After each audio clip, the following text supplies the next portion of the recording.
Hi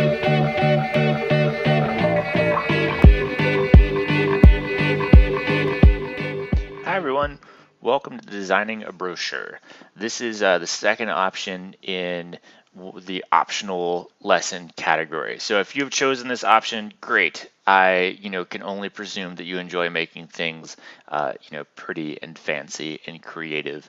And we're going to talk about how to put together a brochure today for your organization, either for the organization as a whole or for a specific component of it, either a specific program or event or service that you offer. You can do either one of those, but we're going to give you some best practices today in a pretty straightforward and quick way. There'll also be some materials on the Scholar site that you can read if that's the way that you learn, to take a look at those as you put things together. So by the end of the lesson, students will be able to understand the history and purpose of brochures, identify the different components of a brochure, and create their own brochure. That's you. You will create your own brochure. Get excited. All right, so what is a brochure? I mean, maybe you've not seen one, I don't know, but these could you could think of it as a small book or magazine. I mean, this is probably the best way to think about it. And it tells about the company, the organization, or about individual products and services that the company offers. They come in any number of ways, really and truthfully, but probably the most common types are bifolds and trifolds. Bifolds being folded once, trifolds being folded 3 times.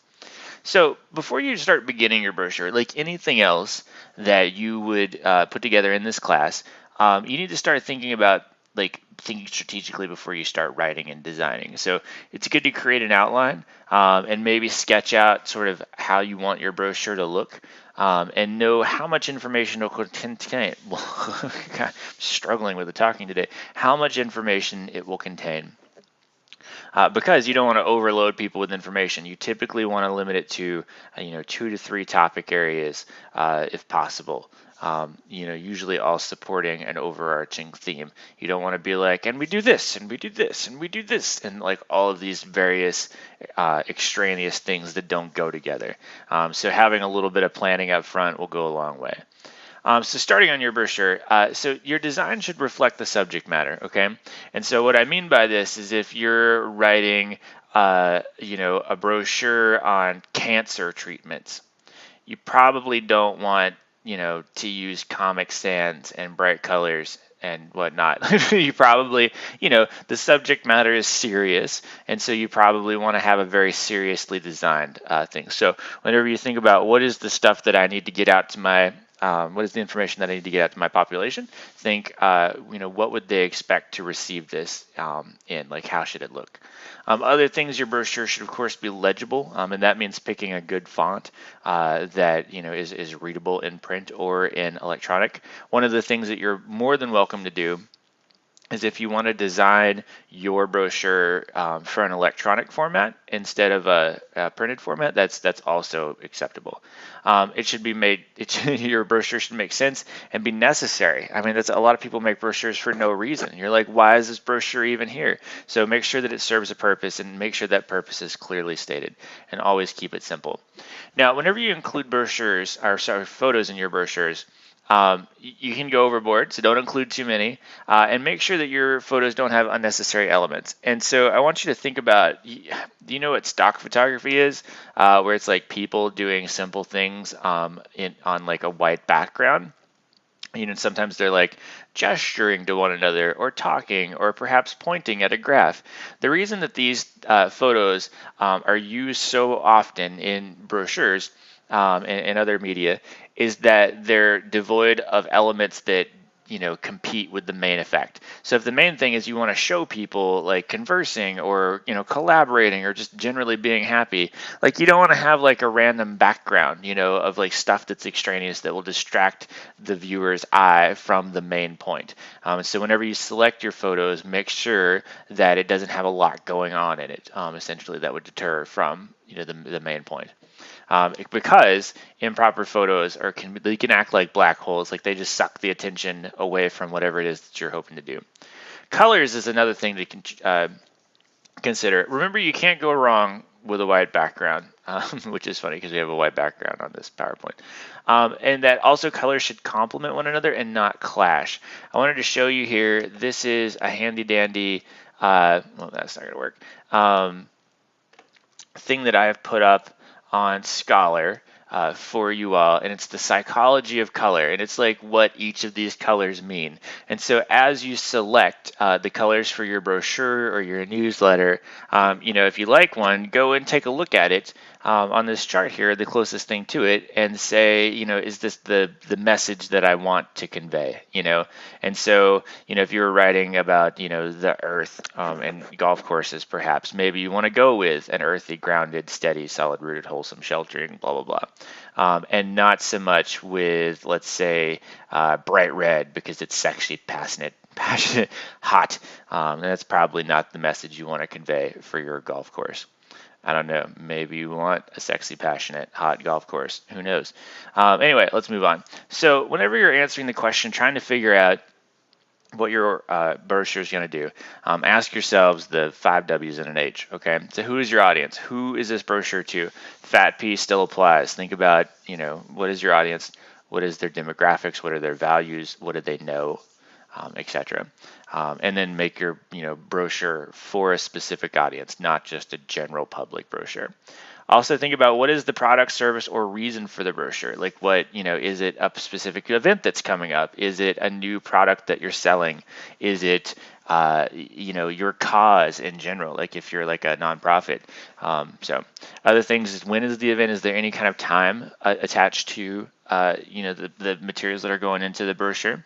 Where is your business located? And that's the thing that you always want to include so people can find you. And why should anyone care about your services? And you're generally pretty good to start there. And how can they take action if you want them to take action?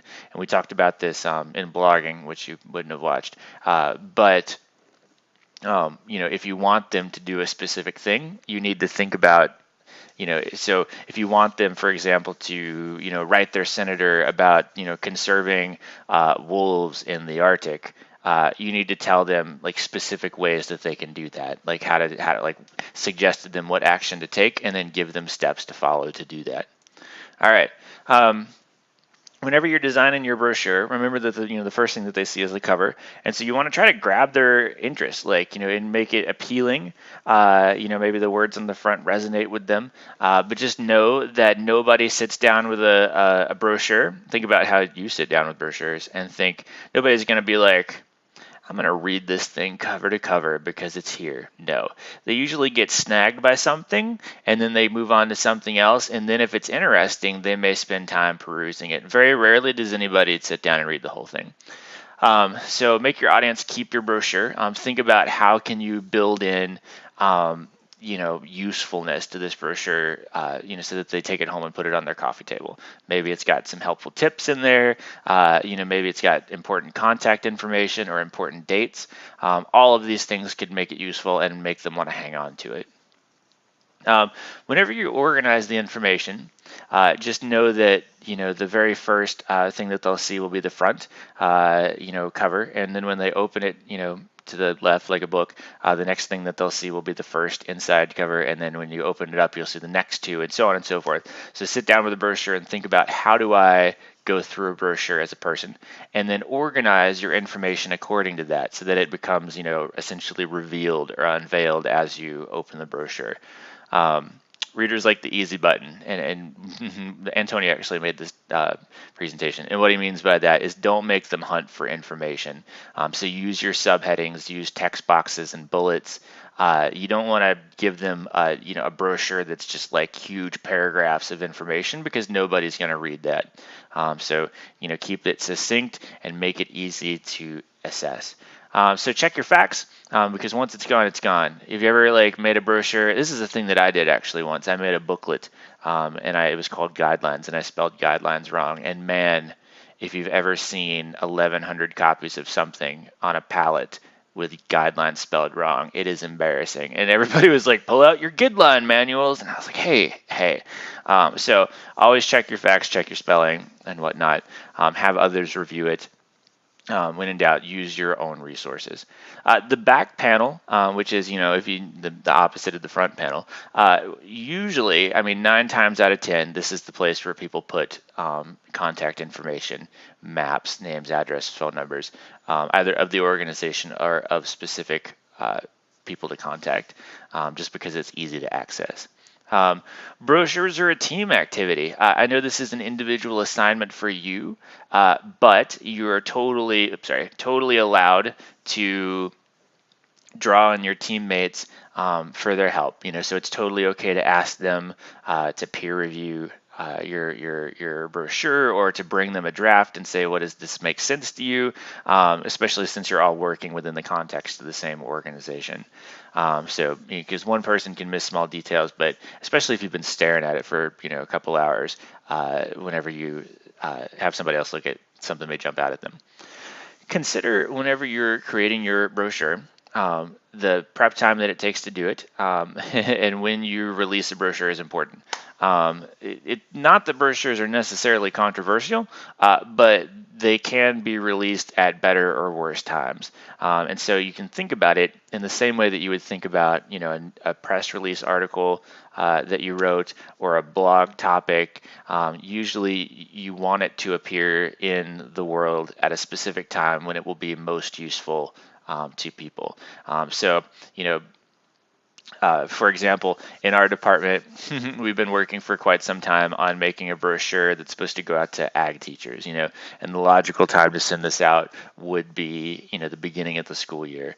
And so if we look at it and we say, oh man, there's no way that we can get this accomplished for the beginning of the school year, and it does no good to turn out this brochure in December, then maybe we just wait for the next year. And that's sort of an example of considering timeliness. Going green, not all brochures need to be printed on paper. Some of them can be electronic. There's any number of ways to do this, and if that is a thing that you want to do because you like that better, more power to you. The brochure rack test, this is actually really funny. I don't know if you've ever been on, I'm from Florida, so these are like a normal thing for me. Every time you stop at a turnpike plaza, there's that rack of like 400 brochures for different places. And so you want to design an appealing cover that hopefully stands out from the rest. And I think for a long time, they made it like the more loud and vibrant they could make the brochure, the more it stood out. And then everybody went that way. And now I feel like the things that stand out on the rack to me are the things that are most simply and flatly designed. And so that's kind of an interesting thing. So just take a look at what your competition is and then plan accordingly. And you always want to draw attention to your organization's name or the event name, whatever your, the most basic information you want to get out there. Hey, we exist. Make sure that is called out. And for the final check, just always make sure to spell check and grammar. Sometimes some people create these in Word. Other people get really fancy and they'll go down to the lab and make them in InDesign. That's a thing. Be mindful of widows and orphans, which is a terribly sad way to say this. But so widows and orphans are, essentially paragraphs or headings that are just like by themselves because nobody paid attention to how the design worked, and so maybe they got pushed onto the next page or they don't line up. So double check your 5 W's and the 1 H, and then double check any pertinent information. And that is it for brochures. So be sure to check out the assignment guide for further instructions. Be sure to refer to that color guide. And then I've found a number of handy resources, again, for you guys to read to help you make your brochure. These optional,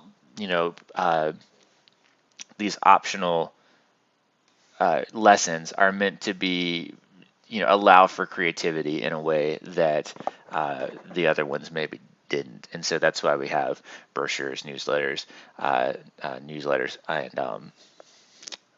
blogs, because they allow for some creativity. All right. Thank you very much for listening.